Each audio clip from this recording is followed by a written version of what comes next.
চাঁদনি আপা দেবর আমার বুকে হাত দিয়েছে আপা। আমি খুব ব্যথা পেয়েছি। জানো কি বিশ্রী ছোঁয়া।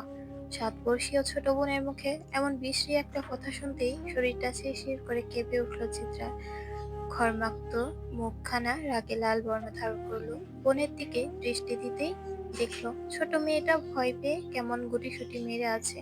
তাড়াতাড়ি বোনকে নিজের 2 হাতে আগলে ধরলো।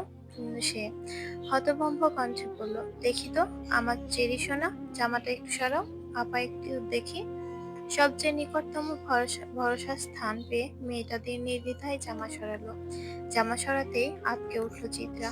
কেমন লাল হয়ে গেছে মেয়েটার সাদা ধবধবে চামড়াটা। কি ভীষণ বিশ্রী ভাবেই না ছুঁয়েছে।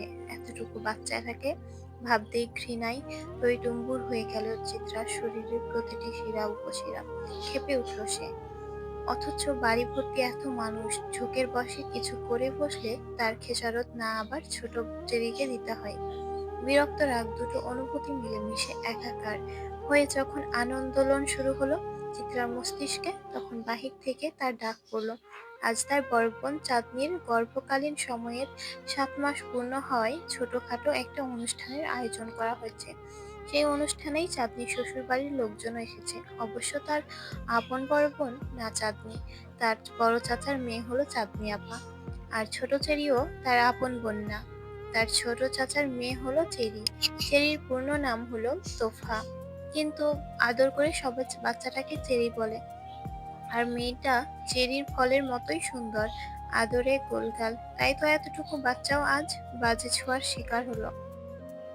চিত্রার পরিবারটা বেশ বড় পরিবার বলা যায়। চিত্রার বাবা মা, বড় চাচা চাচি, ছোট চাচা চাচি, চিত্রার আপর বড় ভাই তুহিন, বড় চাচার ছেলে দুজন, দিহান আর ত্রিশান, ফুপি আর ফুপির একমাত্র ছেলে, বাড়ির সবচেয়ে ছোট সদস্য অনয়, চেরির আরেকজন বড় বোন যে চিত্রারও বড়, ওহি আপা, এবং চিত্রা নিজে।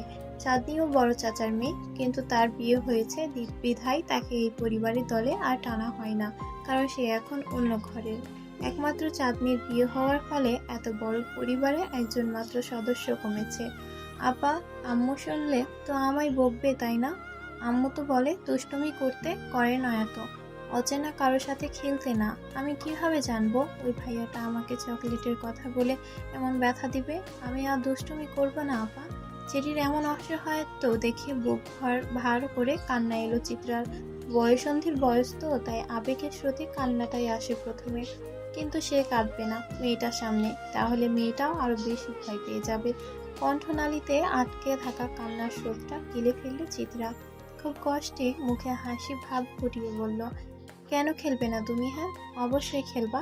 আপা আছি না তোমার সাথে, কেউ কিছু করবে না।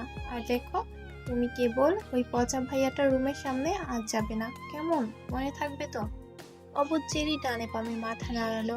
কি নিষ্পাপ ছোট মুখখানা, টানা টানা মায়া মায়া দুটি চোখে বাচ্চাটার। অনেক ফর্সা আর স্বাস্থ্য ভালো হওয়ায় ভীষণ আদরে লাগে মেয়েটাকে। আর এই ছোট্ট মেয়েটার শরীরে হাত দিতে নাকি বাঁধেনি ওই লোকটার। কিছু তো একটা ব্যবস্থা করতেই হবে, এত সহজে তো ছাড়া যাবে না অসভ্যটাকে। বোনের মুখখানা ধুয়ে দিয়ে সুন্দর করে চুলগুলো বেঁধে দিল চিত্রা। কান্না করতে করতে লাল হয়ে গেছে বাচ্চাটার মুখ। পারে না যেন বুকের সবটুকু স্নেহ ঢেলে দেয় মেয়েটার তরে। চেরিকে তৈরি করিয়ে চিত্রা নিজেও গোসল করে এলো। নাকি ওই কলেজে থেকে এসেছিল সে। সামনে উচ্চ মাধ্যমিক পরীক্ষা তার, তাই এখন নির্বাচনী পরীক্ষার অনুষ্ঠিত হচ্ছে কলেজে। সে সুবাদেই বাড়িতে অনুষ্ঠান থাকা সত্ত্বেও তাকে কলেজ যেতে হয়েছিল।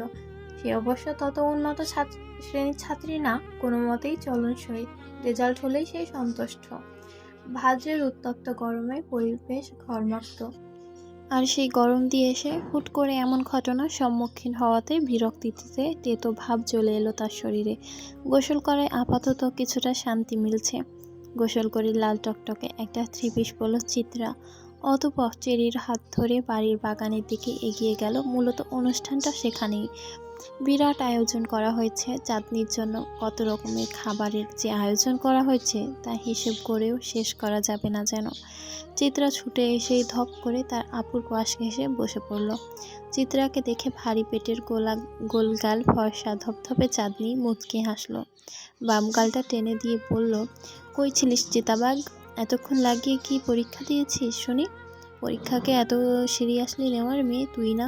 কি ব্যাপার শুনি? বড় আপার দিকে আর চোখে তাকিয়ে মুখ পাকালো চিত্রা। বেশি ভাব নিয়েই বলল, তোমাদের মতো জর্জ ব্যারিস্টার হওয়ার মতন ছাত্রী হয়তো না, তাই বলে পাশ মার্কটা তুলব না? বাবাকে তো চেনো, ফেল করার অপরাধে আমার জেল দিয়ে দেয়। নিজের ক্ষমতার যে দাপট দেখায় সে। চিত্রার কথায় হাসলো চাঁদনি। মেয়েটা তার বাবাকে তেমন পছন্দ করে না বলা যায়।